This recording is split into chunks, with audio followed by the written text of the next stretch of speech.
Vayan conmigo a la Escritura. El mensaje, la serie de mensajes que hoy comienzo se llaman Yo y mi casa.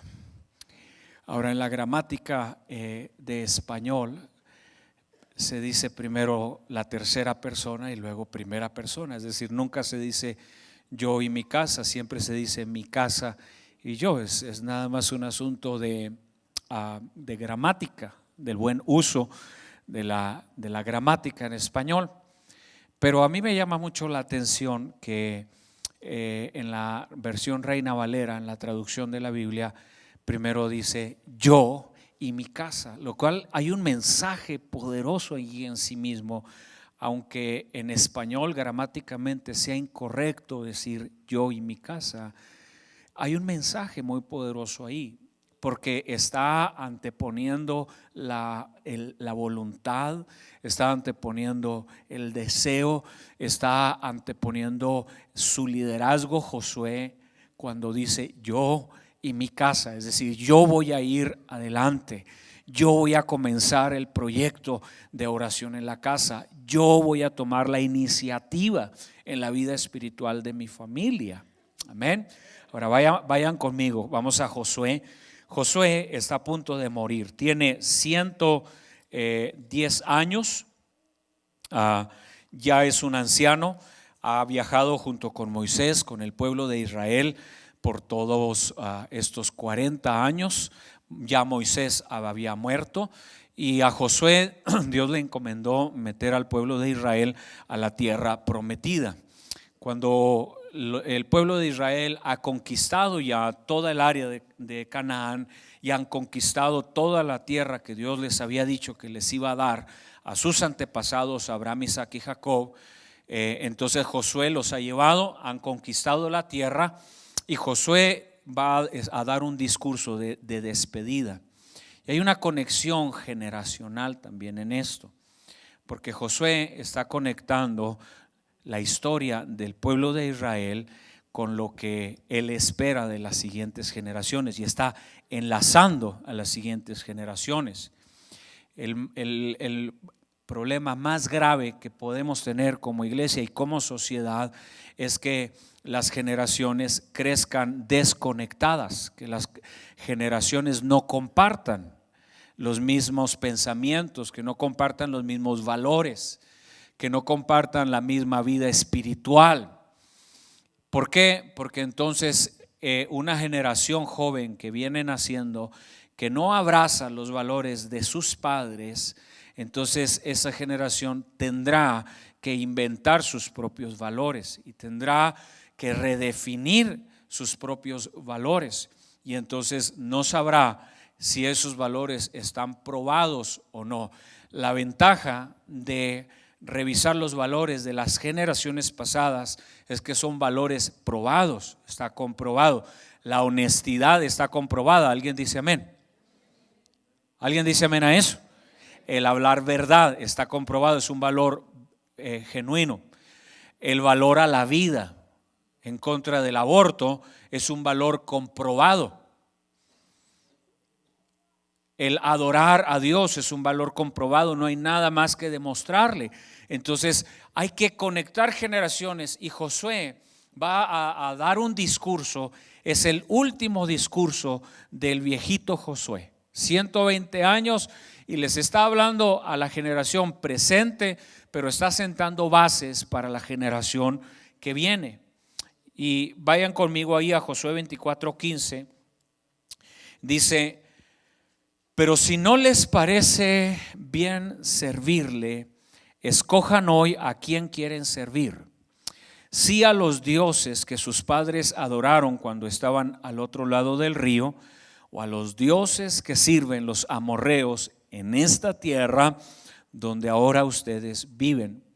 Y aquí está una de las declaraciones más famosas de Josué: mas yo y mi casa serviremos a Jehová.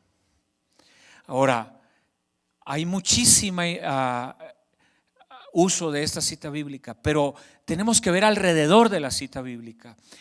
Hay que ver el contexto en el cual Josué lo dice. Porque Josué está transmitir un mensaje mucho mayor. Josué está abrazando mucha más información y ahí los quiero llevar. ¿Qué hay alrededor de esta declaración de Josué cuando dice mi casa y yo? Y les da a escoger. Porque una de las cosas que tenemos que entender de Dios es que Dios no obliga a nadie a servirle. Tenemos que entender que la manera en que Dios opera es que Dios nos enseña principios bíblicos, nos enseña su palabra, nos enseña lo que es su voluntad, pero nos entrega a nosotros la decisión final. ¿Quieres servir a Dios? Está bien. ¿Quieres no servir a Dios? Está bien, es tu decisión. Ambas cosas, ambas decisiones van a tener consecuencias, unas positivas y otras negativas, pero Dios al ser humano nunca lo va a obligar a hacer algo que el ser humano no quiere hacer. Y eso se llama libre albedrío. Ahora, cuando sometemos nuestro libre albedrío al de Dios, entonces ya la cosa cambia. Cuando le decimos a Dios, sí Señor, yo someto mi voluntad, someto mi libre albedrío y lo pongo bajo tu autoridad, entonces ya no voy a vivir para hacer lo que yo quiero hacer, sino ahora voy a vivir para lo que Él me diga que debo de hacer. Pero es diferente. Ahora, ¿qué hay alrededor de la plática de Josué? Veamos, vamos al verso 1. ¿Listos? Ok, Josué 24:1. Dice, y Josué reunió en Siquén, repito, Josué tiene 120 años y es su última plática. Josué reunió en Siquén a todas las tribus de Israel, llamó a los ancianos de Israel, a los jefes de tribus, a los jueces y oficiales, y todos se presentaron ante Dios. Entonces Josué le dijo a todo el pueblo. Deme nada más un minuto aquí. Citó a oficiales, citó a ancianos, citó a líderes y finalmente dice, citó a todo el pueblo. Entonces Josué le está hablando a una diversidad de personas, diferentes maneras de pensar, diferentes niveles de autoridad, diferentes edades. ¿Y qué les va a decir? Y dice, así dice el Señor, verso 2, Dios de Israel. Hace mucho tiempo sus antepasados, Terán, padre de Abraham y de Nacor, habitaban al otro lado del río y servía a otros dioses. Pero de aquel lado del río llamé a Abraham, el padre de ustedes, y lo conduje por toda la tierra de Canaán, y le di un hijo que fue Isaac, e hice que tuviera una descendencia numerosa. Ahora, el mensaje, la serie de mensajes que hoy comienzo se llaman 8 consejos para ganar a tu familia para Cristo. Y voy a separarlo en 8 diferentes pensamientos, todos basados en esta historia de Josué. Y el primer consejo que encontramos aquí es que si quieres ganar a tu familia para Cristo, lo primero que tienes que entender es conocer, entender y analizar la historia de tu vida, de dónde vienes. Alguien dijo que el que no conoce la historia está condenado a repetirla. Una vez más, el que no conoce la historia está condenado a repetirla. Para que nosotros podamos transmitir nuestra fe y transmitirle los valores, nuestros valores a estas generaciones de jovencitos, y que podamos transmitirle la vida espiritual y cristiana que Dios nos ha dado a nuestra familia, a nuestros hermanos, a nuestros primos. Primero tenemos que nosotros saber cuál es la historia de nuestra vida, de dónde te sacó Dios, cómo crecieron tus padres, de dónde viene mamá, cuál es la realidad de la vida de mamá, de papá. Yo crecí en una familia bien quebrantada, ustedes lo saben, con muchos problemas. Y lógicamente en medio de una familia con conflictos, con violencia familiar, con una historia de mucho dolor atrás, yo recuerdo que un día sentado con mamá, estaba platicando de la historia de la vida de mi padre. Mi mamá fue una mujer extraordinaria, es una mujer extraordinaria, pero la historia de mi casa era bien complicada por causa de la relación de mi papá con mi mamá y de la relación de mi padre con nosotros. Y entonces había muchos resentimientos, había amarguras, había muchas veces odio. Y platicando con mi mamá en una ocasión, le dije: mamá, platícame la historia del lado de la familia de mi papá. Del lado de la familia de mi mamá la conocía, de dónde eran mis abuelos, cómo se conocieron, cuántos hijos tenían, pero sabía muy poco de la historia de la familia de mi padre. Mamá me empezó a relatar la historia de mi papá. Me platicó que su abuelo se había quitado, el papá de mi papá, mi abuelo, se había quitado la vida él solo, que mi padre había tenido que enfrentar la vida familiar solo, que había tenido que asumir la responsabilidad de sus otros hermanos. Después de eso, de su propia mamá, y me contó la historia de mi padre. Y yo recuerdo que cuando mi madre me contó esa historia, me hizo algo clic en la cabeza y en el corazón. Entonces, porque cuando yo era niño me preguntaba por qué habíamos tenido que sufrir todo lo que sufrimos. ¿Por qué teníamos que haber vivido todas las memorias que vivimos? Y cuando mi madre empieza a platicarme la historia de mi padre, entonces en mi corazón y en mi cabeza hizo clic. Y entonces dije: ahora entiendo por qué papá actuó como actuó. Ahora puedo entender por qué muchas de las cosas que hizo, yo creo que ni siquiera él estaba 100% consciente del nivel de daño y de las marcas que estaba dejando en la familia. Y me sirvió muchísimo conocer un poco de la historia de la familia de mi padre, y cambió mi corazón hacia él, y cambió mi mentalidad hacia mi padre, y cambió mi relación con él. Y hoy yo tengo una buena relación con papá, gracias a Dios. Pero fue a base de revisar un poquito hacia atrás la historia de él y la historia de la familia. Y Josué lo que está haciendo en este momento es queriéndole decir a las nuevas generaciones: esta es la historia de dónde vienen ustedes. Muchas veces los adultos nos callamos nuestras historias. Muchas veces los padres no queremos que nuestros hijos sepan la historia de nuestra familia, de dónde venimos, y queremos guardarlo y retenerlo hacia adentro. Y entonces muchas veces los muchachos pierden la oportunidad de valorar lo que usted y yo valoramos. Y como ellos viven en un mundo muy comunicado, donde hay internet, celulares, donde están tan ocupados todo el día, los jóvenes están ocupados, ya sea en la escuela o ya sea en el celular, pero están ocupados, ¿verdad? O en los deportes o haciendo tareas, pero están ocupados. Y no conocen y están desconectados de nuestra historia familiar. Y Josué está a punto de conectar esa historia y les empieza a relatar.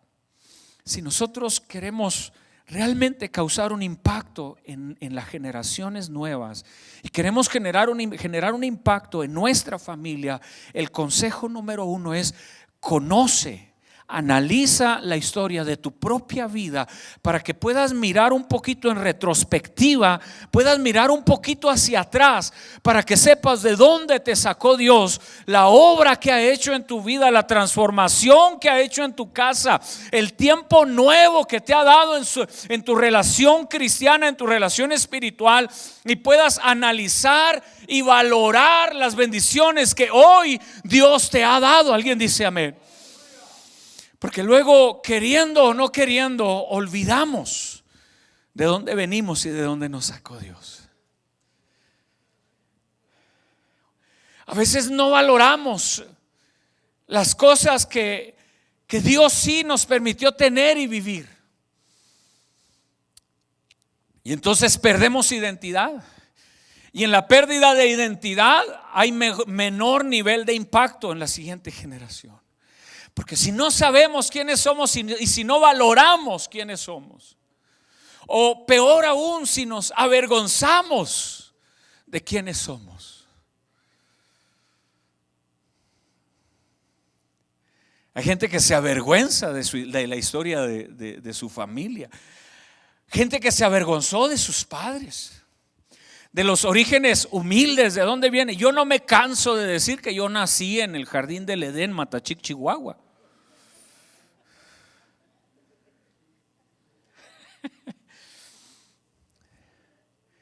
Ahí nací, me siento feliz, me siento orgulloso de decirlo. No siento la más mínima vergüenza, me siento agradecido con Dios. Ahí Dios quiso que naciera, en esa familia, en ese lugar. Y amo observar un poquito hacia atrás y mirar que aunque crecimos en una familia con problemas, con dificultades, puedo decir, como dice la escritura, Ebenecer, hasta aquí nos ayudó Jehová. Mirando un poquito en retrospectiva vas a aprender mucho de tu propia vida, de la historia religiosa. Mirando un poquito hacia atrás vas a darte cuenta que hay razones maravillosas por las cuales estar agradecido con Dios, pero también te vas a dar cuenta que quizás vienes de una historia que necesita trabajo de parte de Dios. ¿Están conmigo, iglesia, acá? Mirando hacia atrás te vas a dar cuenta que a lo mejor hay traumas que hay que sacar de ahí, que hay conductas equivocadas que hay que mover del corazón, que hay hábitos que hay que sacar de nuestra vida, que hay formaciones religiosas que hay que sacar de la historia de nuestra vida para construir un mejor presente y un más grandioso futuro. Alguien dice amén. Pero no hay otra manera de hacerlo, no más que también mirando un poquito hacia atrás, analizando, mirando de dónde te sacó Dios. Y lo que Josué está haciendo, está enseñándole a esta generación y les dice: así dice el Señor Dios de Israel, hace mucho tiempo sus antepasados Abraham y Nacor habitaban al otro lado del río y servían a otros dioses. Abraham nos habla de la necesidad de dejar esa parte espiritual y religiosa de nuestro pasado atrás. Renunciar a lo que fueron errores religiosos, espirituales, heredados de las pasadas generaciones, que fueron errores no intencionales, porque no es que ellos los diseñaron, es que así los aprendieron. Que tampoco podemos juzgar a las personas que crecieron enseñando esos valores religiosos y espirituales, porque es lo único que ellos sabían. ¿Alguien dice amén? Pero que no dejaban de estar equivocados.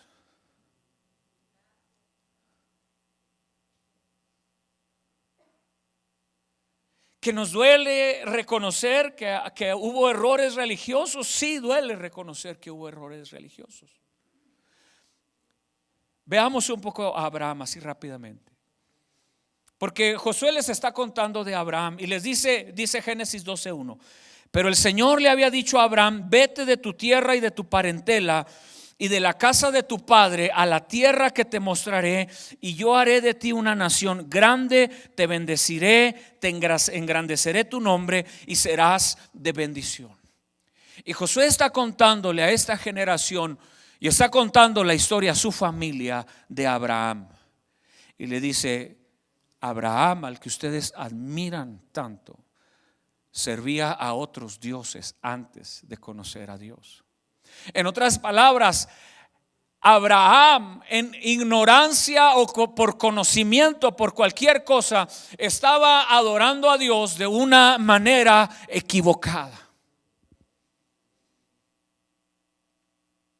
Revisando hacia atrás, tenemos que revisar si verdaderamente la religión en la cual crecimos era bíblica o no era bíblica.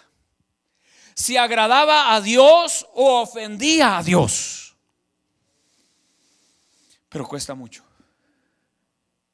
Duele tener que darse cuenta que quizás crecimos en una religión donde no nos enseñaron principios bíblicos. Nos enseñaron eso, una religión, pero no nos enseñaron lo que la Biblia dice. Y es una de las situaciones más difíciles de reconocer en una persona. Darnos cuenta que muchas de las maneras que teníamos de adorar, de servir a Dios, no eran bíblicas. Y que no nada más no eran bíblicas, sino que eran ofensivas delante de Dios. Como el adorar ídolos, por ejemplo. Estando en los 10 mandamientos, ha estado ahí en la Escritura por años y años y años y años y años. ¿Verdad?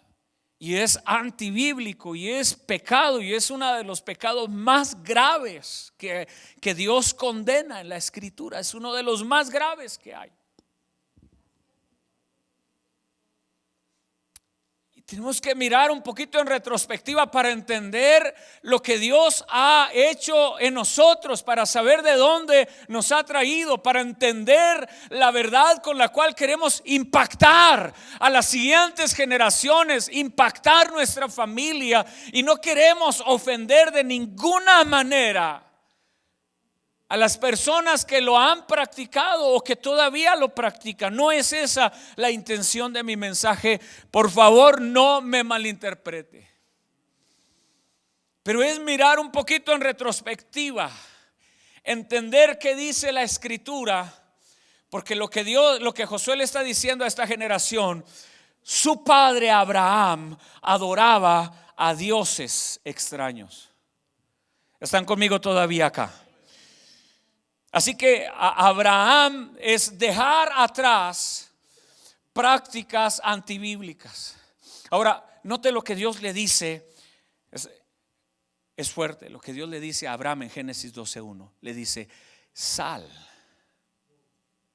de tu tierra y de tu parentela.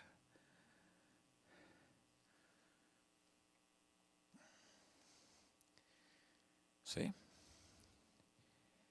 Tienes que salir de ahí. Qué fuerte, ¿verdad que sí? Sal de las prácticas antibíblicas. Deja las prácticas antibíblicas. ¿Quieres la bendición de Dios? ¿Quieres la gracia de Dios? ¿Quieres salvación para tu alma? Tienes que entender que lo que Dios dice es: tienes que salir. ¿Por qué es que tienes que salir? Porque si se practican cosas que a Dios no le agradan, si se practican cosas que son pecado delante de Dios, si se enseñan y se practican cosas que son abominación a Dios, entonces no hay manera de poder quedarse en un lugar y decirle a Dios: te amo, y por otro lado practicar cosas que son antibíblicas. ¿Están conmigo acá? Está fuerte. Está fuerte. Pero Dios le dijo a Abraham: tienes que salir de tu tierra y tienes que salir de tu parentela. No te puedes quedar ahí y querer agradar a Dios en un ambiente de idolatría, Abraham. Porque donde Abraham vivía se adoraban dioses, lo acabamos de leer. Se adoraban a los dioses de los babilónicos. Y Dios le está diciendo a Abraham: voy a hacer de ti una gran nación y te voy a bendecir, pero tienes que salir de ahí. Y voy a hacer de ti una gran nación, te voy a hacer crecer, Abraham, vas a ser de bendición a todas las familias de la tierra. ¿Cuántos quieren bendición de Dios? Dios tendrá que sacar de nuestro corazón, de nuestras vidas, las cosas que estorban entre Él y nosotros. Siguiente consejo, porque tengo que avanzar. Pero realmente es el mismo consejo. Tienes que conocer la historia, tu propia historia. ¿De dónde vienes? ¿De dónde te sacó Dios? Josué 24:3. Pero de aquel lado del río llamé a Abraham, el padre de ustedes, y lo conduje por toda la tierra de Canaán. Le di un hijo que fue Isaac, e hice que tuviera una descendencia numerosa. Isaac es dejar atrás un pasado de esterilidad espiritual.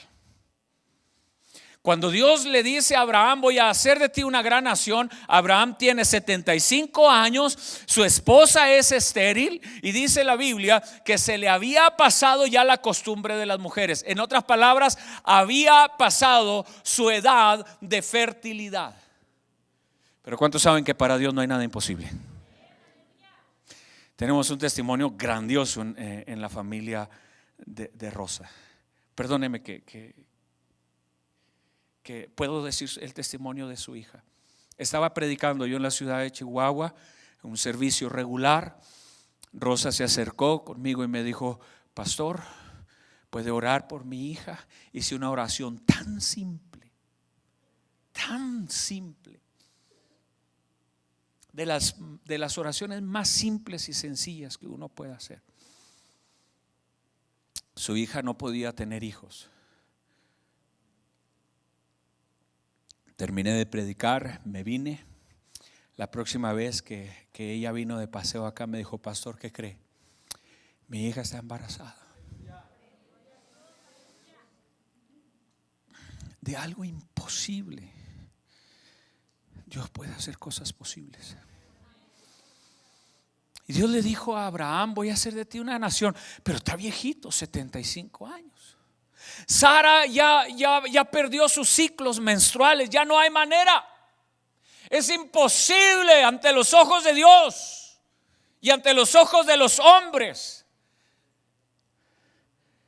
Pero Dios puede cambiar las cosas cuando nos movemos a lo sobrenatural. De la esterilidad espiritual nos movemos a la productividad espiritual. Alguien dele gloria a Dios en esta mañana. Cuando miras hacia atrás te vas a dar cuenta que en lo espiritual no había frutos, que no sabías orar por las personas, que no sabías ni una cita bíblica,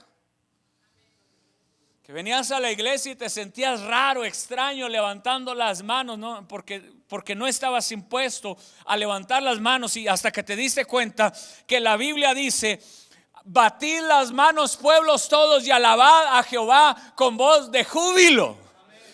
Con voz de júbilo, ¿verdad?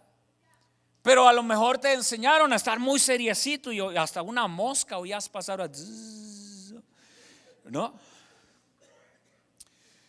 Pero vienes y te das cuenta que hay frutos que Dios espera de ti. Ahora comienzas a decir gloria a Dios, y comienzas a decir aleluya, y comienzas a decir amén, y levantas las manos y cantas los cantos, cantas las alabanzas, porque Dios te saca de la esterilidad espiritual y te hace una persona productiva.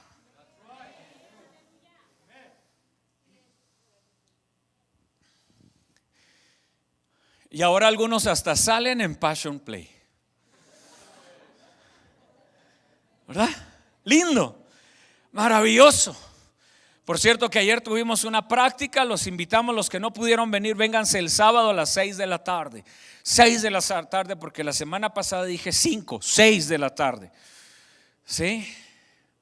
Y empezar a dar frutos, a orar por los enfermos, a orar por los matrimonios, a predicar la palabra, a enseñar niños en la escuela dominical, a servir con los jóvenes, a ir a Nicaragua. ¿Cuántos van a ir a Nicaragua? Un aplauso a Cristo. Nos vamos a Nicaragua en 2 semanas con la ayuda del Señor. Vamos a ir a hacer obra misionera, vamos a ir a ayudar a una iglesia a ponerle piso, a pintarla, vamos a ministrarle a más de 200 niños, vamos a estar predicando en diferentes lugares. Llevamos 21 personas que vamos a Nicaragua porque tenemos gente que ya empezó a ser productivos espiritualmente. Lo que Dios quiere es que haya fruto en tu vida. Lo que Dios quiere es que en ti, desde adentro de ti comiencen a fluir fruto. Dice la Escritura: por su fruto lo conocerán. Lo que Dios quiere es que entendamos que antes no dábamos fruto. Antes no sabíamos orar ni por una mosca. Antes no sabíamos adorar. Antes no sabíamos. Pero Dios nos ha venido enseñando y nos está haciendo productivos. Nos está ayudando a construir mejores generaciones. Por eso es importante mirar un poquito hacia atrás y saber de dónde vienes. Porque a veces le dice uno a la persona: oiga, hable de Cristo. Pero ¿y qué hablo? No sé. Y les dice uno a la gente: oiga, compártale a la gente de Cristo. Pero ¿qué les digo? Y hemos dado aquí cursos de evangelismo y todo, no es que no los hemos enseñado, ¿verdad? Pero la gente se paniquea, se bloquea y dice: ¿y qué? No, ¿verdad? Porque ni siquiera ha mirado en retrospectiva su propia vida para poderle decir a la gente: mira, antes yo era esto, pero hoy soy esto. Antes yo no servía a la iglesia en nada, pero hoy le estoy sirviendo. Hoy ayudo a los niños, hoy ministro a los jóvenes, hoy estoy en la alabanza. Y mirar un poquito en retrospectiva te va a ayudar a compartir la fe que Dios te ha dado. Porque tienes que nada más a veces mirar un poquito hacia atrás y darte cuenta de la obra que Dios ha hecho en tu vida. En cuantos Dios ha hecho algo grande, los ha enseñado, los ha hecho crecer. Amén. Hay mucho que dar, ¿verdad? Enseguida Josué les dice, verso 4: Isaac fue el padre de Jacob y de Esaú, y a Esaú le di en propiedad el monte de Seir, pero Jacob y sus hijos se fueron a vivir a Egipto. Recuerde que Josué está contando una historia, pero Josué se fue hasta Abraham. Miró en retrospectiva de la vida de la nación. Tremendo. Y primero comenzó a decirles: nuestros padres practicaban cosas que no agradaban a Dios, que eran antibíblicas, que eran ofensivas a Dios, que adoraban a dioses extraños. Y luego se mueve y les habla de Isaac. Isaac es el fruto de dos personas que eran estériles y que no podían tener familia. Pero de Isaac se mueve, ahora les habla de Jacob y de Esaú. Jacob y Esaú eran dos hermanos gemelos. El mayor era Esaú y Jacob nació después, era el segundo. Y Jacob, dice la Biblia, Jacob quiere decir engañador, quiere decir usurpador, quiere decir mentiroso. Y dice la Biblia que Jacob salió agarrado del pie de Esaú. Flojo era. Flojo a más no poder. Ya vimos la semana pasada una cita bíblica que dice que solía quedarse en las tiendas mientras Esaú andaba de cacería, dice, y solía quedarse en las tiendas, perezoso, que hasta para nacer le dio flojera. Este agarró right, ¿verdad? Este miró a su hermano saliendo ahí y se agarra del talón, dice, aquí me voy, y ahí se fue, mire, fácil. Así nació Jacob. Y luego dice la Biblia que Jacob era el preferido de su mamá, Esaú era el preferido de su papá. Dice la Biblia que un día Esaú fue a cazar, fue de cacería. En la Biblia el primogénito tiene una bendición, una doble porción de bendición.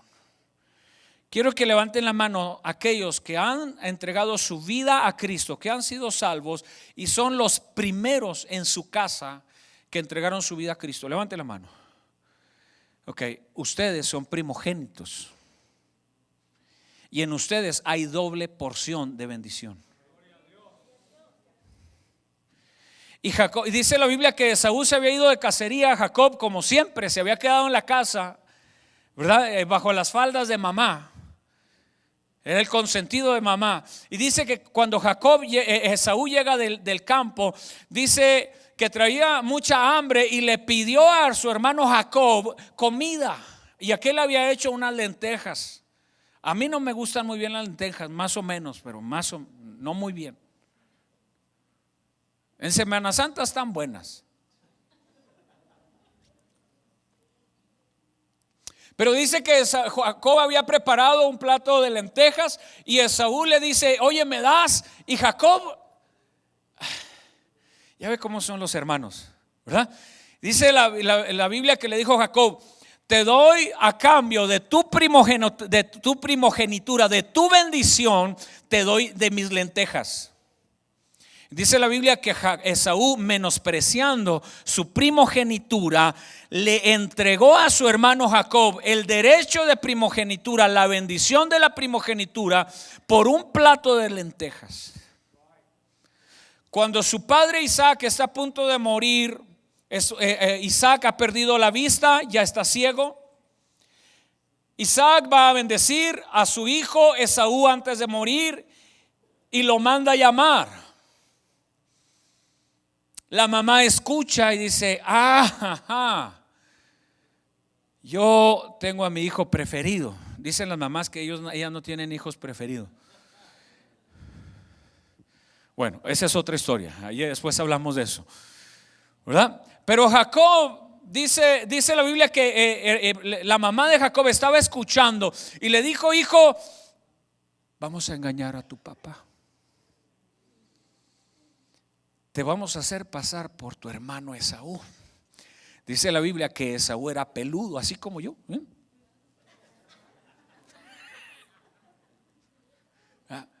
De hombre de pelo en pecho, ¿no?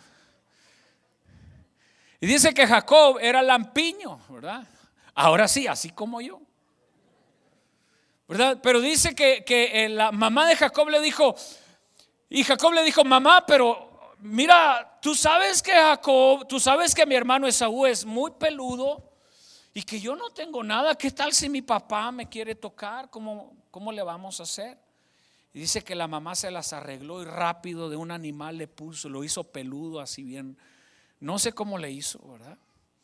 Pero dice que poniéndole cabello de un animal, lo hizo aparentar ser Esaú. Finalmente, para reducir la historia, Isaac bendice a Jacob pensando que era su hijo Esaú.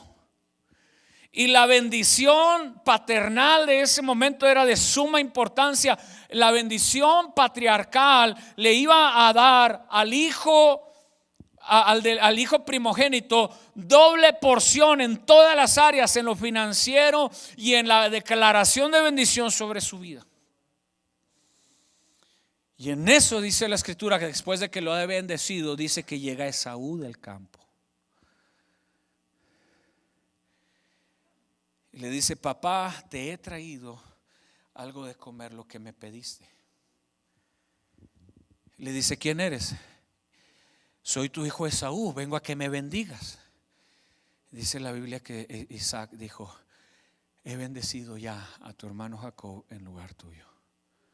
Dice que él lloró con amargura. No nada más eso, dice que juró matar a su hermano. Al grado que Rebeca le dice a Jacob: tendrás que irte de este lugar.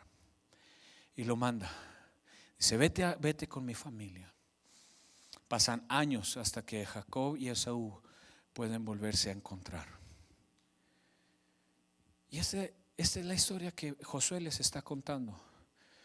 La historia de Jacob y Esaú es dejar atrás un pasado de mentiras y de conflictos familiares.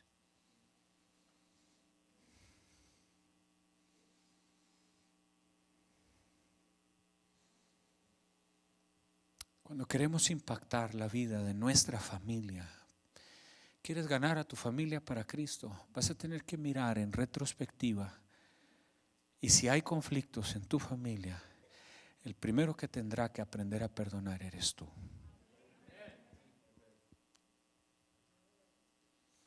No importa lo que te hicieron, sin importar el nivel de daño que te hicieron, vas a tener que aprender a mirar hacia atrás y decirle al Señor: yo perdono, porque es la única manera en que Dios te va a usar para tocar e impactar la vida de otras personas. Porque si no hay perdón en tu corazón y si no hay sanidad en tu corazón, ¿cómo puedes hablar del amor de Dios a otras personas? Si guardamos rencores, amarguras, envidias, celos,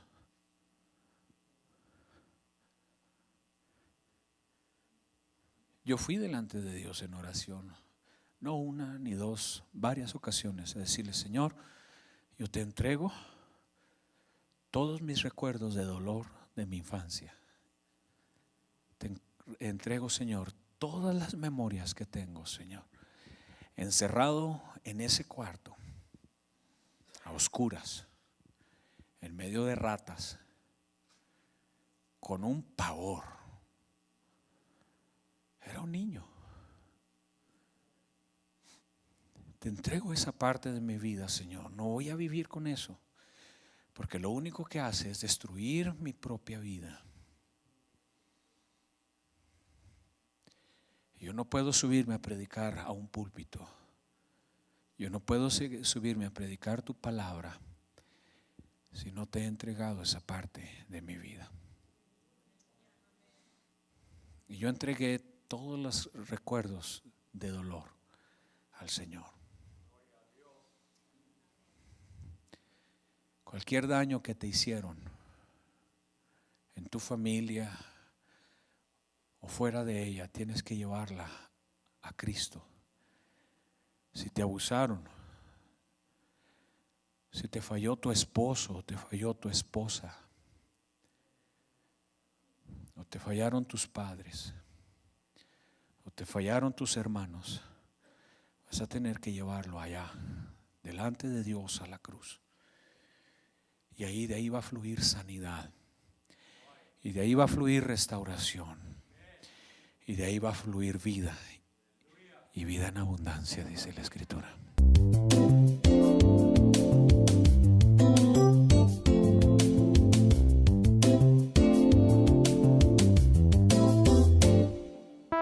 La Iglesia Familia Sinaí ha presentado a usted Fe Práctica.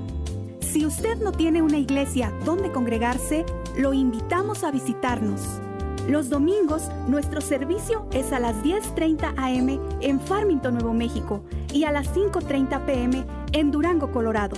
Los miércoles tenemos estudio bíblico a las 7 p.m. en Farmington, Nuevo México, y los jueves a las 6 p.m. en Durango, Colorado.